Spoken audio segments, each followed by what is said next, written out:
Hindi na talaga maitago pa kung sino ang tunay na pinakamalakas na S-rank hunter dahil masasaksihan ng lahat ng tao kung sino si Song Jin-woo. Matapos ang masakit na pangyayari dahil sa pagkamatay ni Min Byung-go, biglang napansin ni Baek Kyun-ho ang Black Soldier na tumulong para kalabanin ang mga ants, habang ang ating bida binigas ang salitang shadow exchange. Nakita ng cameraman na papunta na sa kanya ang dalawang flying ants. Bigla niyang naaalala ang kanyang ama. Kung alam lang daw niya na hanggang dito lang ang kanyang buhay, hinabaan pa sana niya ang kanilang pag-uusap. Ipinikit ng cameraman ang kanyang mga mata, ngunit bigla niyang napansin ang tunog ng pagtagos ng espada. At makikitang tinapos ni Igris ang dalawang flying ants gamit ang longsword sa isang atake lamang. Lumipat ang eksena sa KMS, Kapuso Mo, Jessica Suho. Sumakit ang ulo ng Chief Director ng Reporting Center dahil lang sa isang ants lahat ng S-rank hunter ay posibleng mamamatay at mukhang mababaliktad ang lahat ng pangyayari. Kaya pinutol muna ng Chief ang broadcasting sa buong mamamayan ng South Korea. Nakita sa isa niyang tauhan ang kakaibang figure na nag-appear sa scene ng Jeju Island raid, kaya hindi makapaniwala ang Chief sa kanyang nakita dahil nasa Jeju Island na si Song Jin-woo katabi si Igris. Kaagad ipinahayag ng Chief Director na muling i-broadcast sa buong South Korea ang nangyaring eksena sa Jeju Island raid at sinabing ang huli nilang pag-asa ay dumating na at napasalalay ang kapalaran sa ika-10 S-rank hunter na si Song Jin-woo. At heto na nga mga lods, handa na ang ating bida para i-clear ang S-rank gate ng Jeju Island. Kaagad kinuha ni Jin-woo ang S-rank Demon King Dagger upang salubungin ang napakaraming flying ants at sa isang dash lang tinapos kaagad ng ating bida ang hindi mabilang na ants na parang kuryente sa bilis kong gumalaw itong si Song Jin-woo. Habang si Tos ginamit ang kanyang Him Protection Magic Spell para walang makalapit sa mga sugatang S-rank hunter. Samantalang hindi pa rin makapaniwala si Ma Dong-ok sa kanyang nakita at hanggang ngayon hindi pa niya alam kung sino ang nagliligtas sa kanila. Tugon ni Baek Kyun-ho na wala nang dapat pang ipag-alala itong si Ma Dong-ok dahil ligtas na sila. Kaagad tinapos ni Jin-woo ang mga ants gamit ang Demon Dagger direkta sa leeg upang mapugutan kaagad ng ulo. Habang si Igris sa isang swing lang, 2-3 ang napapatay na ants dahil sa haba ng kanyang longsword. At si Tangkat Iron magkasamang nagwala dahil makikitang dinurog ng dalawa ang mga ants na walang kahirap-hirap. Sinabi ni Jin-woo, mukhang bibilisan natin ito. Pagkatapos binigkas ang salitang arise. Nagulat ang cameraman sa kanyang nasaksiyang pangyayari dahil muling na-revive ang mga ants into a Black Soldier.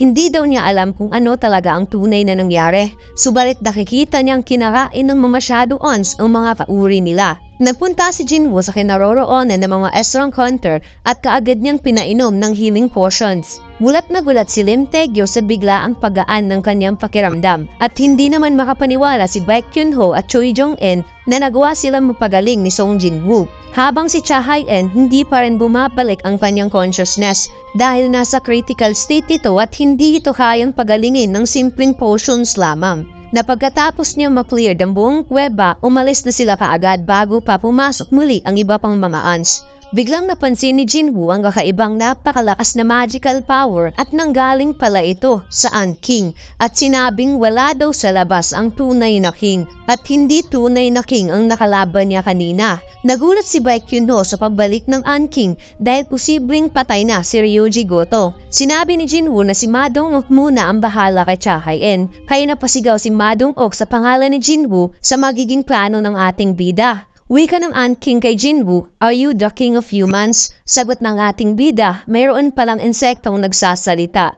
Kaagad nagharap ang dalawa habang umaapaw ang kanilang napakatinding magical energy. Hindi makapaniwala ang Ant King na ngayon lang siya na-intimidate sa aura ng isang tao na parang nalamangan siya sa tagisan ng aura compare sa taong huli niyang nakalaban kanina. Kaya bigla siyang nag-release ng napakalakas na aura sa harap ni Jin-woo, ngunit napangiti lamang ang ating bida. 5 minutes ago, ang live broadcast ay nag-encrypt na ikinaiinis ng lahat ng tao. Kahit sina Miss Jue at Mr. Song nag-aalala sa pagtigil ng broadcast. Ngunit biglang napanganga at bumilog ang mga mata ni Jin-ah sa kanyang nakita. Habang ang chair handle na inupuan ni Go Gande, nagawa niyang mawasak nang nakita niya sa telebisyon si Song Jin-woo. Kaagad nag-unleash ng napakalakas na suntok ang An-King at makikitang yung swing ng kamao ng An-King mga lods napakalayo upang makahubot ng malakas na puwersa papunta sa mukha ni Jinwoo. At sobrang lakas nito mga lods dahil nagkaroon ng napakalakas na impact sa buong paligid na parang may sumabog na bomba sa loob ng kuweba na kahit si Choi Jong-in at Baek Kyun-ho hindi makapaniwala sa insane magical strength na pinakawalan ng An-King. Unti-unti nang humupa ang usok at sinabi ng An-King, "You're weak. Isa ka lang mahinang nilalang. Hindi ikaw ang tunay na king." Ngunit bigla niyang napansin na ikinagulat din ng dalawang S-rank hunter dahil si Song Jinwoo ay nasa harap pa rin ng An-King at makikitang nakatayo pa rin ito na parang walang nangyari. Inactivate ni Jinwoo ang Dominator Touch at pinaluhod niya ang An-King sa harapan na hindi man lang hinahawakan. Pagkatapos, inihanda ni Jinwoo ang malawan punchman na kamao na napaka-imposibleng maiwasan dahil sa Dominator Touch at pinakawalan nito direkta sa ulo mismo ng An-King. Sumulpot ang An-King sa lakas ng suntok ni Jinwoo. Pagkatapos gumawa ito ng malabombang pagsabog sa lakas ng pagkabangga ng An-King sa pader. Napajaw dropping si Lim Tae-gyo at ang cameraman habang si Ma Dong-ok ay napasabing sigurado ba kayong mage hunter yang si Song Jinwoo? Tugon naman ni Baek Kyun-ho, mahirap man paniwalaan pero totoo ang kanilang nakita. Kaagad bumalik ang An-King at parang galit na galit ito kay Jinwoo at wika ng ating bida. "Mukhang matibay ka ha?" Umatake ng hammer punch ang An-King at kaagad ditong nadepensahan ng ating bida at muling nagpakawala ng malakas na suntok direkta sa bodega. Samantalang hindi rin nagpatalo ang An-King dahil nakatama din siya sa mukha ni Jinwoo.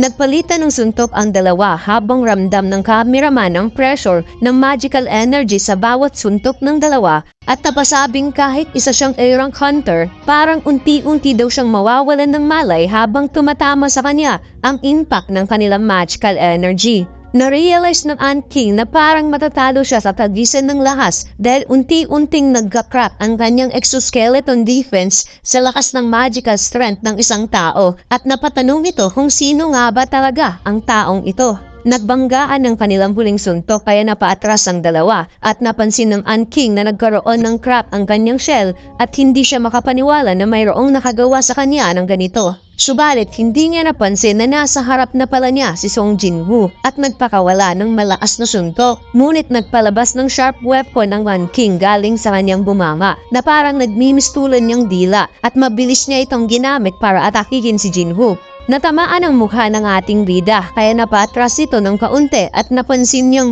kaagad kumalat ang poison sa buong katawan.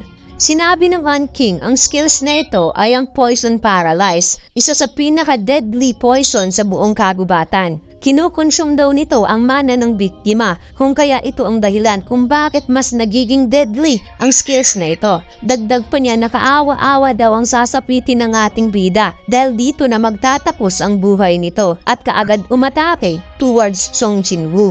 Lumipat ang eksena kay Kanae at Minoru Hoshino. Tugon ni Kanae, tinuntak daw siya ni Sugimoto at tinanong kung ano ang tunay na nangyari. Sinabi ni Hoshino, ang nakalaban nila ay isang S-rank monster na hindi kayang i-handle ng isang tao kahit na si Ryuji. Nainis si Kanae sa pinagsasabi ni Hoshino at iniwan niya ito dahil wala daw itong kwenta. Dumating na ang helicopter na kukuha sa kanila at mukhang 3 Japanese S-rank hunter na lamang ang naiwang buhay. Samantalang hindi makapaniwala ang An-King dahil nagawang mahawakan ng kanyang atake at pasimple siyang sinuntok ni Jinwoo, ngunit ang isang simple para sa ating bida ay sobrang lakas na dahil sumabog na naman ang An-King sa pader. Napakamot ulo ang An-King dahil hindi siya makapaniwala na walang epekto ang deadly paralyzed poison na pinagmamalaki niya. Naisip ni Jinwoo na dapat natapusin kaagad ang laban dahil kailangan pa niyang iligtas si Cha Hae-in. Sumalakay ang ating bida at nag-unleash ng pamatay na sipa na mga galing sa itaas. Laking gulat ng ating bida dahil biglang nawala ang An-King. Mabilis itong nakaiwas sa kanyang matake. Napansin ni Jinwoo na nasa itaas pala ito at lumilipad. Naisip ng Han King na mukhang wala siyang chance na manalo kung lakas ang paglalabanan, lalo na sa suntukan. Kaya napagtanto niyang kung mayroong strength ang kanyang kalaban, siguradong mahina ito sa speed. Lahat ng strength stats ng Han King inilagay niya sa agility stats at makikitang unti-unting lumiliit ang kanyang braso at binti at pinahaba niya ang kanyang kuko upang mas mabilis siyang makagalaw at napasabing tapos na daw ang kanyang warm-up. Kinuha ni Jinwoo ang kanyang demon dagger at parang akala ng Han King na may advantage na siya. Well, originally, assassin type naman talaga ang gusto ni Jinwoo noon pa. Mabilis na sumalakay ang Han King towards Jinwoo. Ngunit laking gulat niya dahil bigla itong napunta sa gilid at makikitang handa na ito para atakihin siya. Nagawang mapigilan ng Han King ang dalawang dagger ni Jinwoo at biglang umatras ang ating bida dahil humugot pala ito ng puwersa galing sa pader upang mabilis siyang makasalakay towards Han King. Hindi makapaniwala ang Han King dahil hindi lang pala malakas ang kanyang kalaban ngunit tinapatan pa ang kanyang bilis at na-realize niyang mas mabilis pa talaga kaysa sa kanya ang taong ito. Naisip rin ni Jinwoo ang level ng Han King ay kasing lakas ng Demon Monarch o mas mataas pa. Ngunit pakiramdam niya na mas iba na siya ngayon simula nung tinalo niya ang Demon King na si Baran.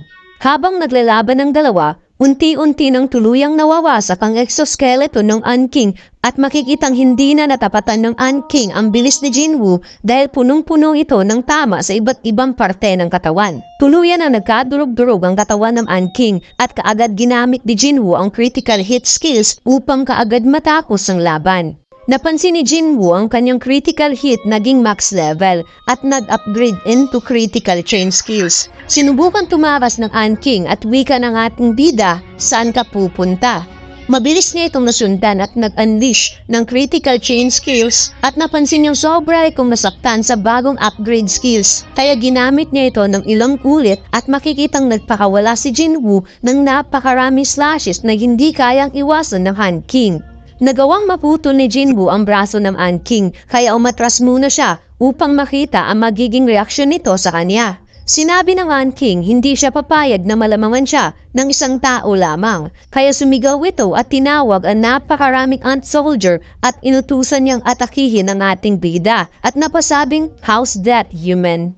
Ngumiti lamang si Jinwoo at binigas ng salitang, "Lumabas na kayo." Kaya napadilat ang mga mata ng Han King at hindi siya makapaniwala sa kanyang nakita. At heto na nga mga lords, Shadow Soldier versus Ant Soldier. At dito lang magtatapos ang ating kwento mga lords. Huwag mo sanang kalimutang mag-like, comment at mag-follow sa ating Facebook page. Salamat!